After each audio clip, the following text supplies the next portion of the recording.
درانه کتونکو السلام علیکم. زه محمد سلمان همدرد د حق غږ پښتو چینل خبري لنډیز کې ستاسو کوربه اوس تاسو پام را اړوم د مهمو خبرونو لنډیز.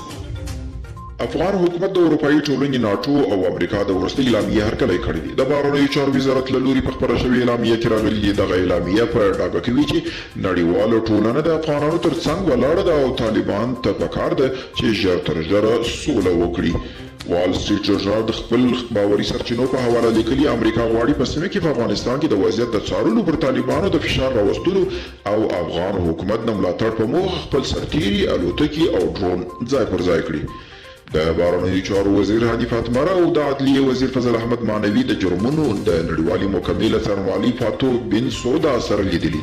فضل احمد معنوي ویلي چې په هالند کې په ترسره شوې دغې لیدنه کې د جرمونو او جزایي معافیتونو پر مخنیوي خبرې اترې شوې دي.